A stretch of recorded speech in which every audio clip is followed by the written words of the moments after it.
오늘의 말씀의 주제는 맥주 감사절을 지키는 신앙이라는 주제로 함께 우리 절기 말씀을 통해 하나님 앞에 나아가길 원합니다. 사랑하는 여러분, 성경은 우리에게 날마다 범사에 감사하라고 권면하고 있습니다. 옆에 계신 분들하고 한번 축복하며 인사하겠습니다. 범사에 감사합시다. 데살로니가전서 5장 18절의 말씀이죠. 같이 한번 읽어볼까요?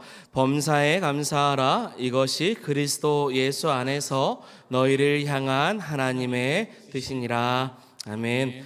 여러분, 범사에 감사하라는 말씀의 범사는 영어 표현으로는 all이라는 단어, 모든 것이라는 단어와 각각의 모든 것을 의미해서는 every라는 단어를 사용합니다. 그래서 범사의 뜻은 어떤 것이든 무엇이든 이런 의미를 가지고 있고, 범사에 감사하라는 말은 결국 무엇에든지 감사하라, 어떤 것이든지 감사하라, 이게 절대적인 감사를 의미하고 있습니다. 사랑하는 여러분, 우리는 대개 특별한 일에만 감사할 때가 있습니다.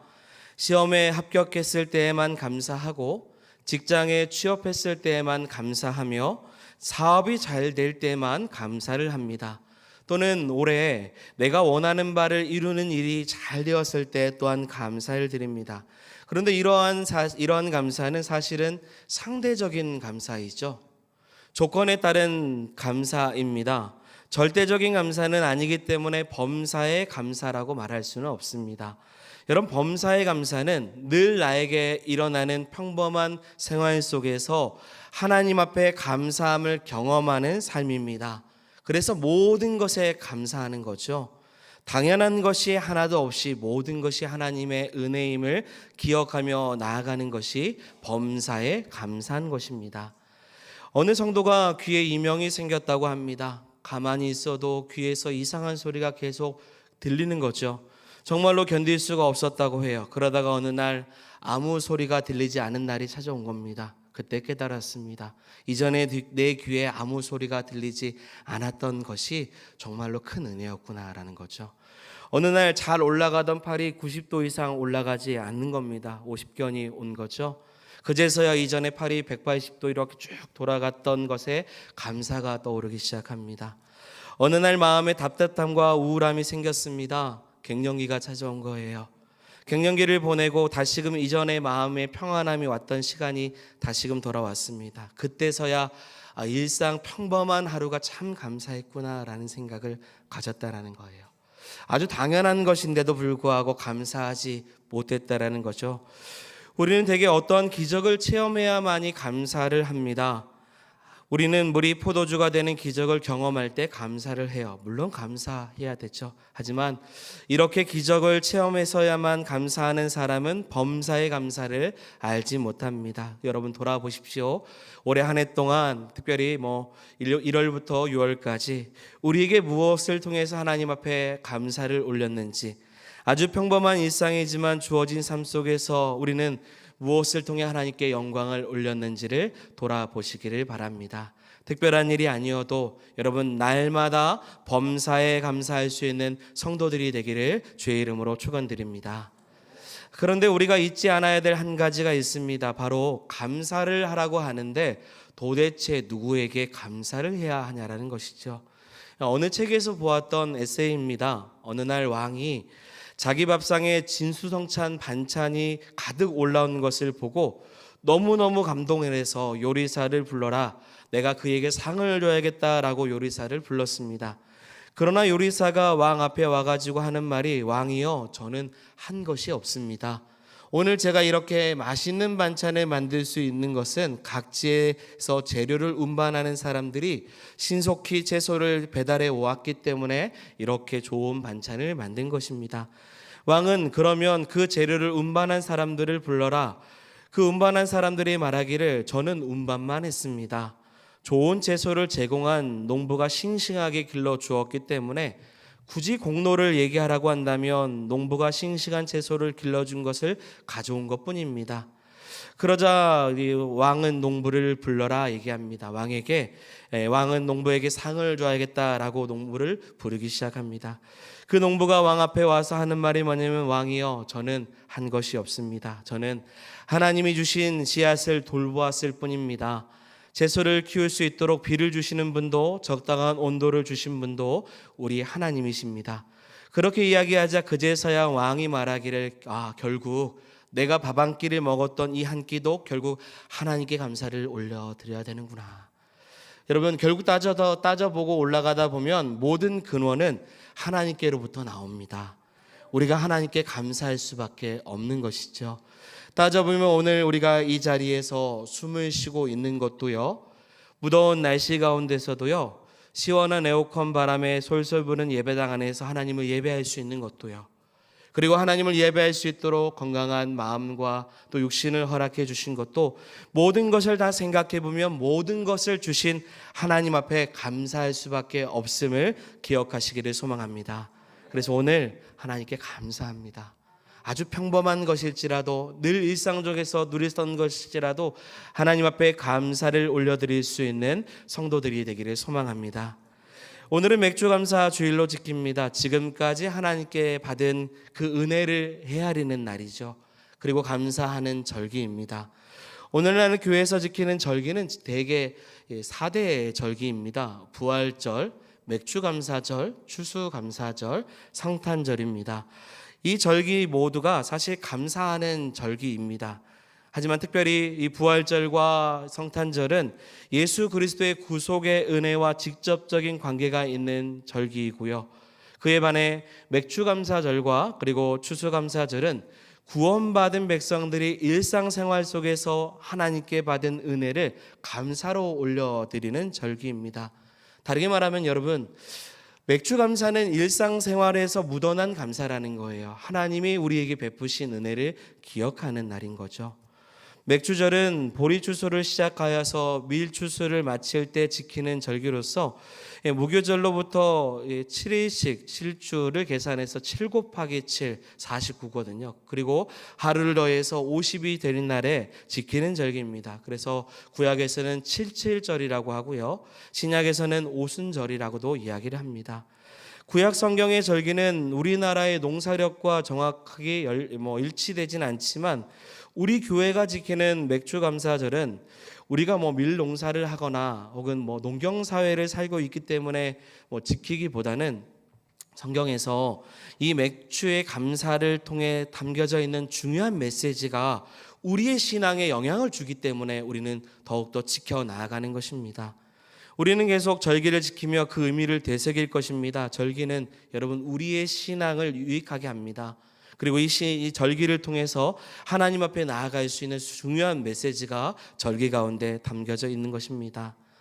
맥주절은 혹은 이제 오순절에 벌어진 중요한 성경적인 사건은 이렇습니다. 여러분, 먼저는 이 절기는 언약 백성이 약속의 땅 가나안 땅에 정착해서 집을 짓고 농사를 짓고 거둔 첫 수확을 하나님 앞에 감사함으로 드리는 절기입니다. 그런 의미에서 여러분, 맥주절은 신앙생활의 가장 기본적인 자세죠. 감사를 배우는 절기인 것입니다. 이 절기에 두 가지 중요한 성경적인 사건이 일어났습니다. 첫째는 구약에 있었던 이스라엘 백성들이 출애굽한 후에 50일 만에 시내산에 도착해서 하나님에게 계명을 받고 언약을 체결하여서 언약 백성이 되었다라는 사실입니다. 또 하나는 신약입니다. 초대교회 제자들이 예수님이 부활 승천하신 후에 마가의 다락방에 모여서 기도하던 중에 성령을 처음으로 체험했던 날, 바로 그 날이 맥주절 그리고 오순절이라는 것이죠. 이렇게 생각해 보면 맥주감사절은 세 가지입니다. 가나안 땅에 정착한 것과 첫 수확을 감사함으로 드렸던 절기이고, 두 번째는 하나님의 언약 백성이 됐다라는 것을 기념하는 절기이며, 세 번째는 성령의 강림과 역사하심을 기리는 절기라는 것입니다. 그렇기 때문에 우리는 맥주감사 주일을 함께 지킵니다. 이처럼 뜻깊은 의미가 담겨져 있는 감사의 절기를 통해서 우리의 신앙 공동체가 더욱더 하나님 앞에 나아갈 수 있기를 소망합니다. 그렇다면 맥주 감사 주의를 통해서 어떤 교훈을 우리가 얻을 수 있는지 첫 번째입니다. 자, 여러분 첫 번째 같이 읽어보겠습니다. 신앙생활의 성숙됨을 의미한다. 아멘. 맥주 감사절은요, 신앙생활의 성숙함을 배우는 그런 절기입니다. 이스라엘 백성들이 40년간 광야 생활을 해왔습니다. 그들이 광야 생활할 때요, 여러분 광야는 의지할 것이 아무것도 없기 때문에 전적으로 누구를 의지합니까? 하나님을 의지하죠. 전적으로 하나님께서 주시는 것만을 받아 먹고 사는 곳이 광야입니다. 지도자였던 모세를 의지하고 매일마다 주시는 메추라기와 만나를 받아 먹으며 구름 기둥과 불 기둥으로 인도하시는 하나님의 손길을 따라 살았던 곳이 광야라는 곳입니다. 여러분 결국 생각해 보면요, 하나님께서 베푸신 은혜로 사는 곳이 어디였냐면 광야였다라는 거예요.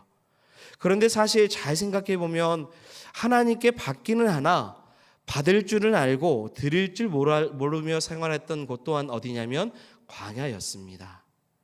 그들은 씨를 뿌려보지 않았습니다. 그런데 거두는 삶을 살았죠. 그러다 보면 무엇이 문제입니까? 드림이 없습니다. 수고도 아니하고 자연스럽게 내일 되면 또 하나님께서 주시는 은혜 속에서 살아가게 되었습니다. 그러다 보니 미숙한 사람으로 머물 수 있게 되는 결과를 얻을 수도 있는 것이죠. 마치요, 어린아이들이 부모와 어른들이 해주는 것만 의지하고 살아가는 것과 같을 것입니다. 그런데 이와 같이 광야 생활을 했던 이스라엘 백성들이 어디를 건넙니까? 요단강을 건너기 시작해 약속의 땅을 향해 나아갑니다. 들어가자마자 신령한 것으로 체험받았던 삶이 끊어지기 시작해요. 만나가 끊어졌습니다. 여러분 메추라기가 그들에게 내려지지 않아요. 그들은 이제 열심히 가나안 땅에서 농사를 짓고 가축을 기르고 땀을 흘려서 수고한 것으로 생존하는 삶으로 살아가야 된 것입니다. 그들의 삶은 이전까지 하나님께서 다 전적으로 공급해 주셨기 때문에 하나님께 받기만 했습니다. 그러나 이제는 하나님께 받기만 하는 것이 아니라 드리는 신앙을 가져야 될 때가 온 것이죠. 드릴 줄 몰랐던 신앙이었습니다. 이런 신앙은 미성숙한 신앙이 될 수 있죠. 여러분 무엇이든요, 미숙한 것은 완전치 못해서 맛이 없습니다. 먹을 수가 없어요. 과실이나 음식도 덜 익고 성숙되지 못하면 날냄새가 나고 먹을 수가 없습니다. 덜 익은 감은 못 먹죠. 떨어서 못 먹습니다. 덜 익은 참외는 써서 먹지 못합니다. 또 덜 익은 사과는 씌어서 먹지 못하죠. 덜 익으면요, 맛도 없고 모양도 없고 빛깔도 없습니다. 그리고 값어치도 하지 못해요. 그러므로 어떻게 해야 됩니까? 익어야 됩니다. 과실이 익어야 되고 성숙해져야 되죠. 우리의 신앙도 여러분 잘 익은 과실처럼 성숙되어야 하는 것입니다. 죽정이나 덜 익은 것은요, 하나님께서 기뻐 받으시지 않죠. 잘 익어야 값도 제값을 받을 수 있습니다. 이스라엘 백성들은 지금까지 하나님께 받기만 하고 먹기만 했습니다. 그러면서 감사할 줄 모르는 덜 익은 신앙이었던 거죠. 그러나 맥추절을 통해서 땀 흘려 노력해서 거둔 것을 하나님 앞에 감사할 줄 아는 시간들이 찾아온 것입니다. 여러분 맥주 감사는 그래서 신앙의 성숙함을 보이는 자리예요. 내게 주신 은혜와 사랑이 얼마나 컸는지를 생각하게 하시고 미숙했던 우리의 믿음이 하나님께 드림을 통해서 성숙함을 배우는 자리가 맥주 감사 절기를 지키는 이유인 것입니다. 여러분 감사도요, 믿음이 성숙한 사람들이 할 수 있는 모습이기도 합니다. 여러분 성숙한 성도가 되길 원합니다. 그리고 감사가 넘치기를 소망해요. 주신 은혜가 얼마나 큰지를 받기만 하는 인생이 아니라 하나님 앞에 온전하게 드릴 수 있는 삶을 또 살아가기를 소망합니다. 원래 구원받고 믿음이 더욱 자라기 시작하면요, 하나님께 받기만 구하지 않습니다. 어떻게 하면 구원의 하나님을 위해 살 것인가, 어떻게 하면 내 삶을 통해 하나님께 영광을 올릴 것인가를 생각하게 돼요. 교회를 섬기는 것도 마찬가지입니다. 여러분 덜 익은 신앙은 섬길 때마다 불평이 가득해요. 감사하기보다 쓰고 떨은 가일처럼 마지못해서 드리는 것이 됩니다. 그러면 섬길 때마다 무엇이 없냐면 기쁨이 없습니다. 섬길 때마다 왠지 내가 손해를 보는 것 같아요. 드리는 것이 아깝기 시작합니다. 왜냐하면 믿지는 장사 같기 때문입니다. 이미 하나님께 받은 것이 있음에도 불구하고 생각하지 못하고 드리는 것만 생각하다 보면요, 하나님이 야속해 보여요. 하나님이 왜 나에게 많은 것을 요구할까라고 생각이 됩니다. 그런데 여러분, 하나님께 받은 은혜를 한없이 생각해 보면요, 그 무엇을 드려도요, 하나님의 은혜를 다 갚을 수 없는 줄 믿습니다. 여러분, 성숙한 신앙은요, 정말로 보이든 보이지 않든 자신의 인생을 인도하시는 하나님의 손길을 잊지 않아야 되는 것입니다. 생각해 보십시오. 이스라엘 백성들이 광야 40년의 시간 동안 얼마나 많은 것을 하나님께 공급받았습니까? 먹을 것, 입을 것 걱정 없이 하나님께서 때마다 주의 손길로 함께해 주셨습니다. 그러니 받은 은혜를 기억하다 보면 오히려 하나님께 어떻게 해야 돼요? 감사를 올려야 되는 것입니다. 마찬가지입니다. 지금 내가 하나님께 드릴 수 있는 신앙과 믿음이 있는지를 돌아보시기를 바랍니다. 하나님 주신 은혜가 너무나도 큰데 그 큰 은혜 앞에서 감사로 나아갈 수 있는 성숙한 신앙의 모습을 갖는 우리 모든 성도들이 되기를 소망합니다. 이것이 맥주감사절을 통해서 첫 번째 배우는 신앙의 성숙함이에요. 두 번째는 무엇입니까? 맥주감사절은요, 같이 읽어보겠습니다. 신앙의 자급자족을 의미한다.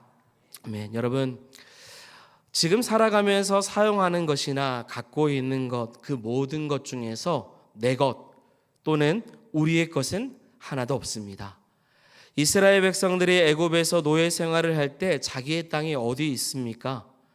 그들이 애굽에서 나올 때 다 두고 나오지 않았습니까? 그래서 하나님께서 광야를 거쳐서 가나안 땅에 들어갈 때 그 가나안 땅을 그들에게 주시겠다고 언약으로 약속을 해 주십니다. 누가 주시는 거죠? 하나님이 주시는 것입니다. 그래서 이스라엘 백성들은 애굽의 종이었다가 가나안 땅이라는 것을 선물로 받은 것입니다. 그러니 가나안 땅은 하나님께서 이스라엘 백성들에게 은혜로 주신 땅인 것입니다. 여러분, 지금 내가 가지고 있는 것 중에서 하나님께 받지 아니한 것이 어디 있으며, 그리고 내가 드리는 것 가운데 내 것이 어디 있겠습니까? 물론 오늘 우리가 이 시간 하나님께 드리는 것이 마치 내가 드리는 것과 같이 보이지만 사실 이 모든 것은 결국 하나님의 손에서 우리에게 베푸신 선물인 것입니다. 오늘 저와 여러분들이 만약에 땅을 가지고 있다면, 물론 저는 땅 한 평도 없지만 만약 여러분들이 땅을 가지고 있다면 그 땅은 내가 내 소유가 되었다고 할지라도 그것은 하나님이 여러분들에게 주신 귀한 기업인 것입니다. 여러분, 이 땅에 올 때, 이 땅에 태어났을 때 가지고 온 것이 있습니까? 없습니다. 그래서 공술의 공수거라고 하죠. 가지고 온 것이 없기 때문에 가지고 갈 수 있는 것도 없습니다. 그것이 우리의 인생입니다. 그러니 내가 가지고 있는 땅에 있다면 그것은 하나님이 우리에게 은혜로 주신 것이라고 해야 옳을 것입니다. 그런데 사람들이 착각을 해요. 저도 착각을 하고 우리들이 다 착각을 합니다. 내가 가지고 있는 것이 다 내 것이라는 착각을 합니다. 내가 땀 흘려 수고하고 얻은 것이 사실 내가 얻은 것이라고도 생각을 해요. 이렇게 착각하고 살고 있을 때 하나님께서 우리에게는 무엇을 주셨냐면 맥주감사라는 절기를 찾아오게 하시고 우리에게 깨닫게 하신다는 거죠. 우리가 자급자족하는 것이 결국 사랑하는 여러분, 하나님의 도우심으로 인해서 얻었다라는 사실을 알게 하신다라는 거예요. 언제요? 이 맥주감사 절기를 통해서요. 이 절기를 지킴으로 우리는 믿음의 자급자족을 선포하는 것입니다. 비록 여러분, 내가 땀을 흘려서 수고하고 얻은 것이 하나님께서 만나를 내려주시는 것과는 좀 다르겠지만 결국 그 모든 것은 자급자족하게 하시는 하나님의 손이 우리를 붙잡아 주셨기 때문에 오늘도 주 앞에 나아가는 것입니다. 그래서 우리는 너무 소중한 것을 배워요. 아주 소중한 걸 배웁니다. 그저 달라고 조르기만 하는 사람이 아니라 땀을 흘려서 수고하여 이 자급자족했던 모든 것을 하나님께서 주신 것으로 여기며 하나님께 드리는 믿음의 삶으로 살아가는 것을 배우게 된다는 것입니다. 어찌 보면 광야 생활을 청산하는 것과 같아요. 의지했던 것, 내가 수고하지 않아도 얻었던 것의 생활이 아니라 살아가고 있었던 모든 삶의 자급자족을 배워가는 그런 신앙으로 나아가게 된다는 것이죠. 어렸을 때는요, 저도 똑같습니다. 헌금도요, 부모가 대신 내주셨어요. 저는 저희 아들도 아마 지금 저희 사모가 챙겨줄 겁니다. 미숙한 아이기 때문에 성숙한 부모가 대신 헌금 생활할 수 있도록 어렸을 때부터 가르쳐주고 또 헌금을 또 11조를 내는 방법을 알려줍니다. 그런데 여러분, 신앙생활은 시간이 지나면 갈수록 남의 손으로 하는 것이 아닙니다. 자신의 믿음을 가지고 자기 구원을 위하여서 자기 신앙을 가지고 나아가는 것이에요. 신앙은 반드시 자급자족이 이루어져야 되는 겁니다. 때가 되면 내 믿음으로 주 앞에 드릴 수 있어야 되는 거예요. 하나님 앞에 나의 삶을 내가 헌신하고자 하는 마음을 가져야 되는 것이죠. 자급자족으로 나의 믿음이 수반이 되어야 되는 것입니다. 절기를 지키는 나의 믿음이 스스로 하나님께 드려지고 있는지를 살펴보게 되는 것이죠. 세 번째입니다. 여러분, 맥주감사절은요, 같이 읽어보겠습니다. 말씀을 청종하는지 테스트 받는 시금석이다. 아멘. 하나님의 말씀을 지키는지 지키지 않는지 시험하는 시금석과 같은 자리이기도 해요. 오늘 본문의 말씀 한번 읽어볼까요? 오늘 처음 읽습니다. 우리 21절과 22절입니다. 같이 읽겠습니다. 너희는 산과 그의 목소리를 청종하고 그를 노엽게 하지 말라. 내가 그의 속소리를 잘 청종하고 내 모든 말대로 행하며 내가 내 원수에게 원수가 되고 내 대적에게 대적이 될지라. 아멘. 하나님은 광야에서 이스라엘 민족에게 율법을 주셨어요. 하나님의 말씀과 계명을 듣기만 하는 것이 아니라 그 말씀을 지키며 살아가도록 또한 명령하셨습니다. 신명기 28장 1절의 말씀도요. 내가 내 하나님 여호와의 말씀을 삼가 듣고 내가 오늘 내게 명령하는 그의 모든 명령을 지켜 행하면 내 하나님 여호와께서 너를 세계 모든 민족 위에 뛰어나게 하실 것이라. 아멘. 말씀을 듣고 그 말씀을 지킬 때 하나님께서 그 인생을 붙잡아 주시고 특별한 인생이 되도록 인도하신다는 거죠. 우리는 야고보서의 말씀을 계속 보고 있습니다. 지난주까지도 보았죠. 야고보서 2장 14절과 17절의 말씀도 같이 한번 읽어봅니다. 내 형제들아, 만일 사람이 믿음이 있노라 하고 행함이 없으면 무슨 유익이 있으리요? 그 믿음이 능히 자기를 구원하겠느냐? 이와 같이 행함이 없는 믿음은 그 자체가 죽은 것이라. 아멘. 그러므로 맥주절을 지키라고 말씀하신 것은 하나님의 말씀을 지키는지 안 지키는지, 순종하는지 불순종하는지를 테스트하는 하나님의 시금석입니다. 여러분, 시험이 없으면요, 믿음을 증명하기가 어려워요. 내 믿음이 얼마나 하나님의 말씀 앞에 있는지, 순종하는지, 청종하고 있는지 테스트를 통해서 점수를 매길 수 있습니다. 하나님은 때마다 하나님의 사람들에게 연단의 테스트를 주죠. 하나님은 아브라함을 시험하셨습니다. 하나님을 사랑하는지 사랑하지 아니하는지, 더 사랑하는 것이 있는지를 시험하셨습니다. 창세기 22장 2절의 말씀, 여호와께서 이르시되 내 아들 내 사랑하는 독자 이삭을 데리고 모리아 땅으로 가서 내가 내게 일러준 한 산 거기서 그를 번제로 드리라. 아멘. 이런 테스트를 말씀하셨어요. 그리고 12절의 말씀입니다. 같이 읽어봅니다. 사자가 이르시되 이 아이에게 내 손을 대지 말라. 그에게 아무 일도 하지 말라. 내가 내 아들 내 독자까지도 내게 아끼지 아니하였으니 내가 이제야 내가 하나님을 경외하는 줄을 아노라. 아멘. 시험이 주어졌고 그 시험을 아브라함은 통과를 했습니다. 그래서 인정을 받습니다. 하나님을 경외하는 줄을 내가 알았다라는 거죠. 여러분, 우리들의 신앙이 성장하면요, 하나님께 시험을 받습니다. 신앙이 어린 사람에게는요, 시험도 쉬워요. 그러나 신앙이 크면 클수록 연단의 시험이 따르고 시련과 모험이 따르기도 합니다. 그러나 이러한 시험을 이기면요, 여러분, 더 큰 믿음이 오는 것입니다. 신앙과 인격이 더 놀랄 만큼 성장하게 되는 것이에요. 바라옵기는 이런 시험을 통과할 수 있는, 그래서 하나님의 말씀에 그 잘 지키는지 잘 지키지 않는지 테스트 앞에서 여러분 잘 통과할 수 있는, 그래서 축복을 받을 수 있는 귀한 성도들이 되기를 주의 이름으로 축원드립니다. 이런 절기를 통해서 다시 한 번 더 내가 하나님 앞에, 말씀 앞에 잘 지키고 살아가는지를 돌아보는 거예요. 1월부터 6월까지 내가 얼마나 하나님 말씀 앞에 살았는지를 돌아보는 거죠. 마지막입니다. 맥주감사절은요, 하나님이 축복하시기 위한 권고와 같은 것입니다. 오늘 본문의 말씀 또 읽어보죠. 우리 16절과 19절입니다. 맥추절을 지키라. 이는 내가 수고하여 밭에 뿌린 것을 첫 열매를 거둠이니라. 내 토지에서 처음 거둔 열매 가장 좋은 것을 가져다가 너의 하나님 여호와의 전에 드리지니라. 아멘. 그리고 우리 잠언 3장 9절과 10절입니다. 내 재물과 내 소산물의 처음 익은 열매로 여호와를 공경하라. 그리하면 내 창고가 가득히 차고 내 포도즙 틀에 새 포도즙이 넘치리라. 아멘. 맥추감사절을 지키는 성도에게 주시는 축복에 대해서 오늘 본문 16절 19절에 나와 있고요. 잠언의 말씀을 통해서도 나와 있습니다. 성경의 말씀의 10절에 내 창고가 가득 찬다라고 말씀하시죠. 여러분, 하나님은 복의 하나님이십니다. 하나님께서는 축복하시기 전에 하나님을 경외하고 공경하는지를 살펴보셔요. 그 경외의 증거가 무엇입니까?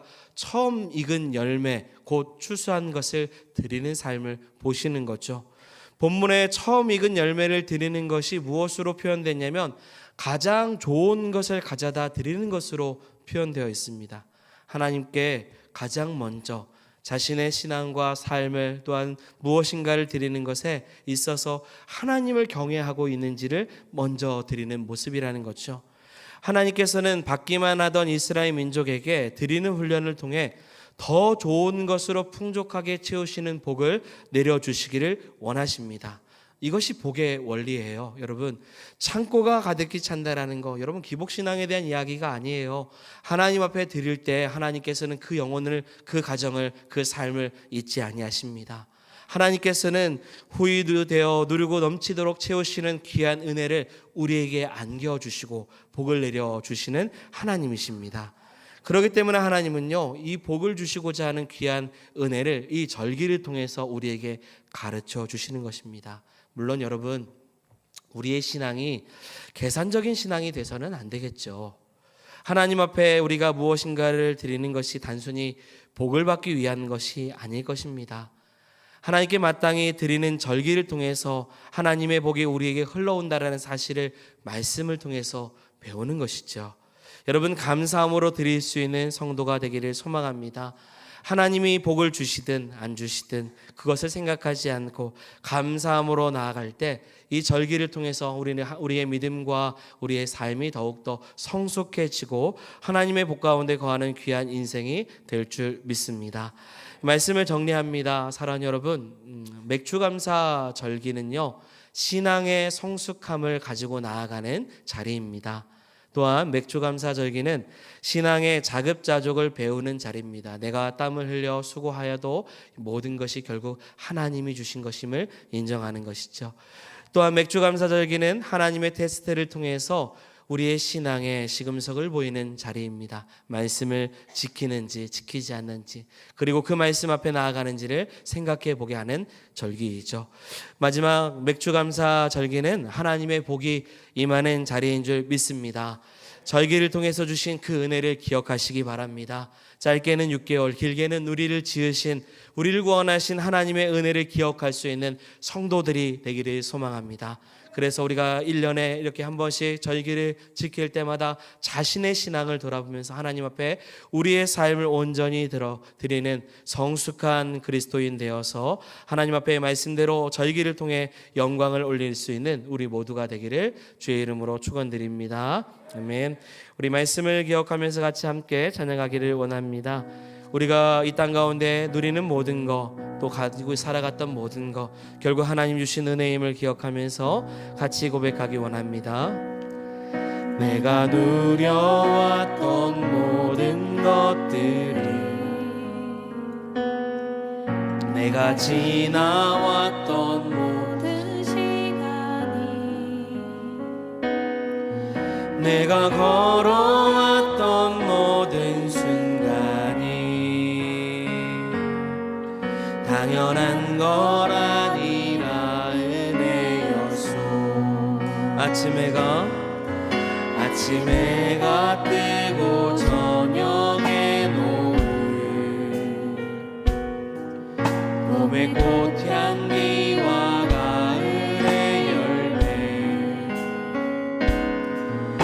변하는 계절의 모든 순간이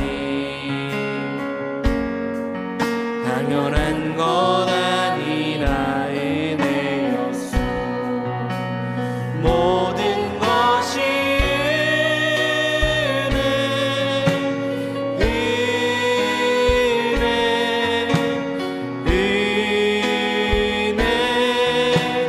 한없는 은혜. 내 삶에 당연한 것 하나도 없었던 것을 모든 것이 은혜였소. 내가 이 땅에 태어나 사는 것,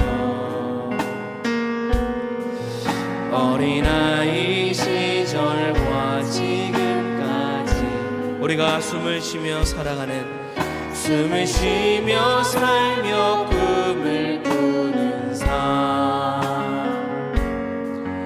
당연한 것 아니라 은혜였소. 내가 하나님의 자녀로, 내가 하나님의 자녀로 살며 오늘 찬양하고 예배하는 삶, 복음을 전할 수 있는 축복이 당연한 것 아니라 은혜였소. 모든 것이 은혜.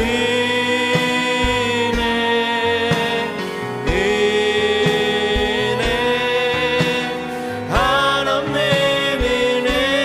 내 삶에 당연한 것 하나도 없었던 것을 모든 것이 우리 다 같이 모든 것이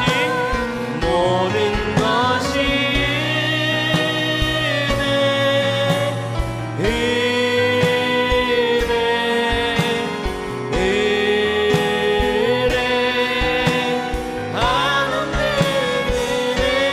내 삶에 당연한 것 하나도 없었던 것을 모든 것이